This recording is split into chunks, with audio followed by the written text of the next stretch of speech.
পেঁয়াজ দেখি সে মানে ভাবতে পেরেছেন না বুঝতে পেরেছেন যে আপু আজকে পেঁয়াজ দিয়ে কী করবে? কেউ কেউ দেখে বুঝে গেছেন, ভাবার দরকার নেই। পেঁয়াজের কিউব করেছি, কিভাবে করেছি সেটাই আজকে শেয়ার করব। এখন বাজারে অনেক পেঁয়াজ, দাম কম, এই সুযোগে সবাই চেষ্টা করবেন পেঁয়াজটাকে একটু ফ্রোজেন করে ফেলতে। আর সেটারই সহজ উপায় আজকে আপনাদের সাথে আমি শেয়ার করব।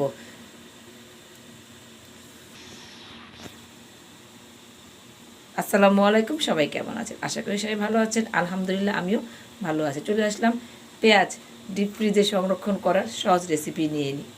এই যে আমি এখানে পেঁয়াজগুলোকে কিউব করে কেটে নিয়েছি ছুরির সাহায্যে। প্রথমে আমি পেঁয়াজটাকে ছুলে খোসা ছাড়িয়ে ভালো করে ধুয়ে ছোটো ছোটো পিস করে ব্লেন্ডার করে নিয়েছি। ব্লেন্ডার যখন হয়ে গেছে তখন আমি এক পিস লেবুর রস দিয়ে দিয়েছি। লেবুর রস দিলে কি হবে, পেঁয়াজটা থেকে একটা যে গন্ধ আসে সেটা আসবে না, বরং ভালো একটা গন্ধ আসবে। আর সবসময় খেয়াল রাখবেন, পেঁয়াজটা আমরা এমনিতে রাখলে কিন্তু একটা দুর্গন্ধ আসে, সেটা কিন্তু একদম আসবে না যদি লেবুর রসটা দেন। পেঁয়াজের পরিমাণটা বুঝেই লেবুর রসটা দিবেন। আমার হাফ কেজি পরিমাণ পেঁয়াজের রস ছিল, আমি একটা বড় পিস লেবু দিয়েছি, রসটা চিপে দিয়েছি, দিয়ে ব্লেন্ডার করে নিয়ে ডিপ ফ্রিজে রেখেছিলাম। এই যে এই বাটিটাতে করে আমি ডিপ ফ্রিজে রেখেছিলাম যতক্ষণ না পেঁয়াজটা শক্ত হয়ে যায়। যেই শক্ত হয়ে গেল নামিয়ে আমি এই যে এইভাবে কিউব করে কেটে নিয়েছি, দেখতে পাচ্ছেন নিশ্চয়ই। আর এটা কিন্তু নতুন পেঁয়াজ যে বাজারে বেরিয়েছে, সেই পেঁয়াজটা একটু সবুজ সবুজ লাগার কথা, কিন্তু লাগছে না, একটু পিঙ্ক পিঙ্ক লাগছে না। আমার মেয়েও খুব অবাক, বলছে পিঙ্ক পিঙ্ক পেঁয়াজ, সবুজ লাগার কথা সেখানে পিঙ্ক পিঙ্ক। এই তো এটা এর আগের দিন রেখেছিলাম।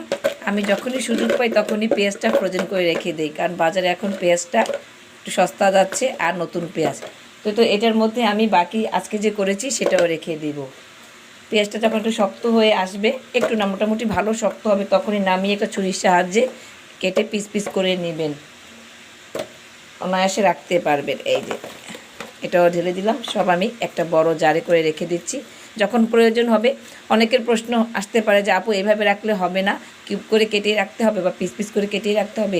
হবে যেভাবে মন চায় সেভাবে, কিন্তু এটা রাখলে সুবিধাটা কি, যখন আপনি রান্না করবেন যতটুকু লাগছে ততটুকু বের করে ফেলবেন, তাহলে পেঁয়াজটা বের করে নর্মাল হবে, তারপরে কিন্তু আপনাকে তরকারি রান্না করতে হবে। আর সরি, আর কিউব করে কেটে রাখার সুবিধাটা হলো, যখন আপনার রান্না লাগবে আপনি বের করে এক পিসটা বের করে বা দুই পিস বের করে, চার পিস যতটা লাগে ততটা নেবেন, বের করে নর্মাল করে নিতে হবে না, একদম সাথে সাথেই ব্যবহার করতে পারেন।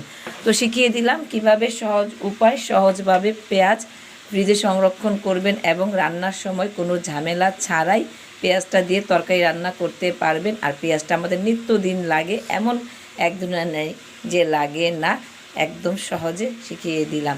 তো আশা করি রেসিপিটা ভালো লেগেছে। ভালো লাগলে অবশ্যই লাইক কমেন্ট শেয়ার করবেন, চ্যানেলটা সাবস্ক্রাইব করে নিলাম, চ্যানেলটা সাবস্ক্রাইব করে নেবেন।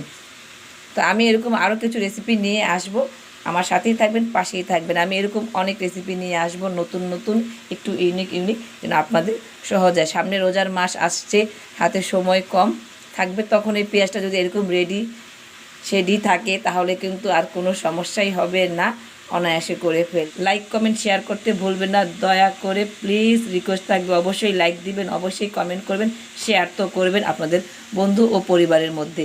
আজ এখানেই বিদায় নিব, সবাই ভালো থাকবেন, সুস্থ থাকবেন, সাবধানে থাকবেন, আমার ইউটিউব চ্যানেলের সাথেই থাকবেন। আল্লাহ হাফেজ, আসসালামু আলাইকুম।